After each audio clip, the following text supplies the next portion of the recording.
Good morning. Get the details for the tour today. I'm not a very good morning person. This is the first time I'm taking a camera on a tour.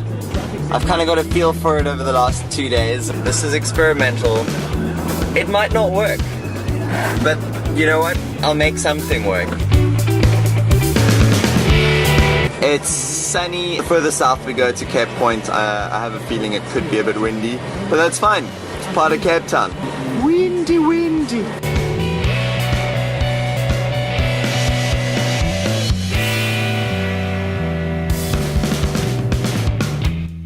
And this is where it stops. On arrival, I realized that my commitment here is to my guests. So out of respect and safety, I kept my focus on them and only filmed when appropriate here and there. Wait, let's just push play. There we go. We set off down Victoria Drive through Hout Bay to get some epic views of Chapman's Peak.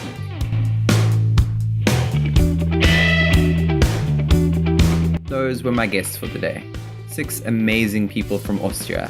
Ja, meine Viewer, ich spreche auch Deutsch. Right, so camera work is proving to be quite tricky, but having a good time, enjoying it thoroughly. We're about to go hit Chapman's Peak on our way to Cape Point.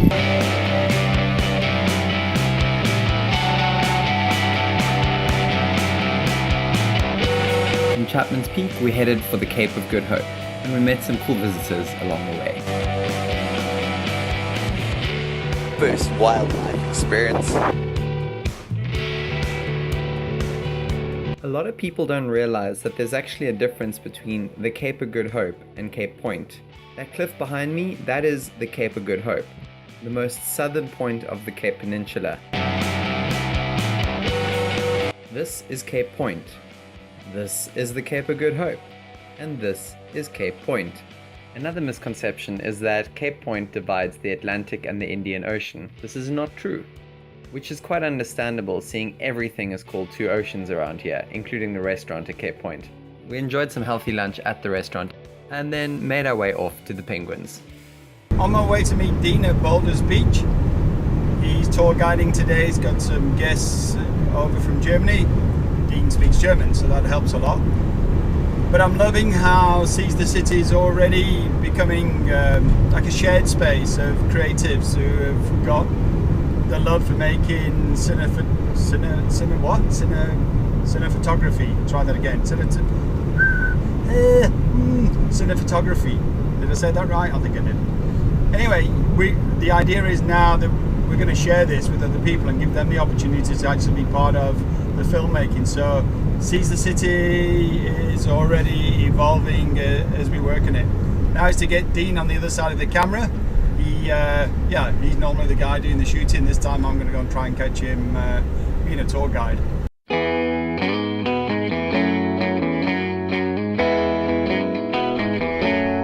Always got to stop at Musemberg Beach. It's blowing onshore. It's probably not very good. The water's warm. That's one upside is here. Little downside is the men in grey suits. They're out there as well. Here I am, stood outside the Shark Spotters office in Musemberg. We just so happened to catch Greg Burtish having coffee during one of our meetings 2 days later. Here was an interview with what he has to say about Shark Spotters.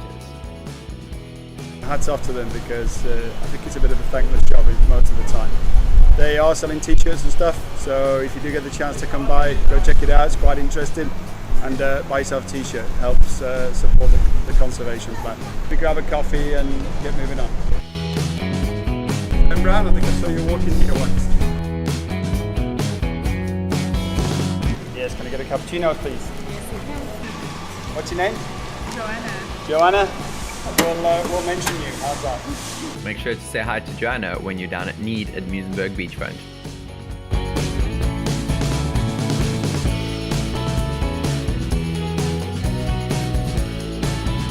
That's Simonstown Harbour. It's a military harbour here in Cape Town. It was named after Simon van der Stel, the first governor of the Cape. It was his decision to establish a port here for the Navy, as it provided better protection with the prevailing northwesterly wind in the winter. Boulders Beach is located just south of Simonstown. As Darren was approaching from the north, I was approaching from the south.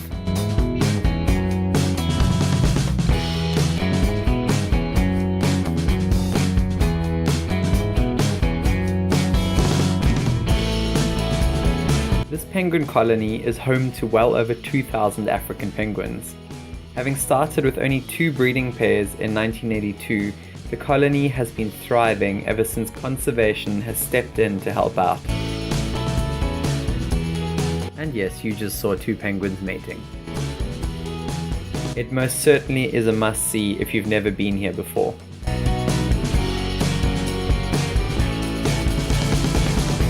I just wanted to be in the TV.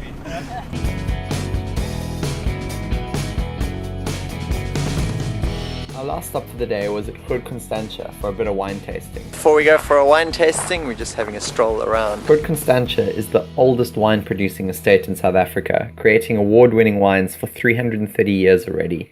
It's also part of the great Van der Stel legacy. Alrighty then, it's 6:15. I'm on my way home now. Good morning, Cape Town. It's a beautiful Thursday morning. It's 6 a.m. I'm on my way to go fetch our 6 Austrian guests from the Table Bay Hotel. And then we're going to take a drive off to Aquila Game Reserve today. I'm super excited about this. I haven't been there before, and I'm going on the safari drive as a translator, which is freaking cool. Hello!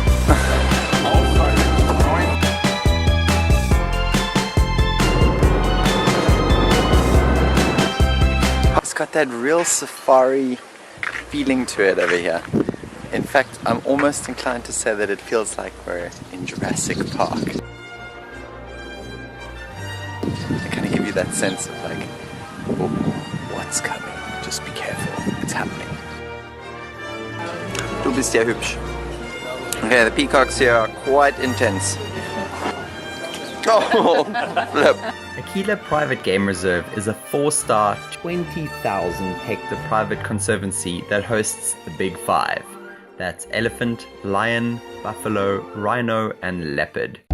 After an introduction and a buffet breakfast, we hopped on a safari truck for a 3-hour game drive.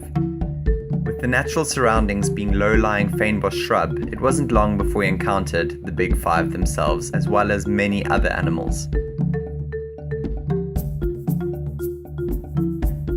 Honestly, you would be walking out there and you would get eaten before you even knew it happened.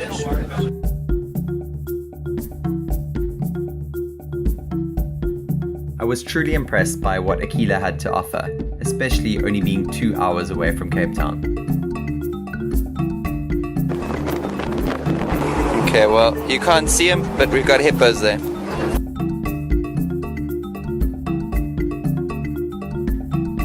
Sadly, this is where my battery died.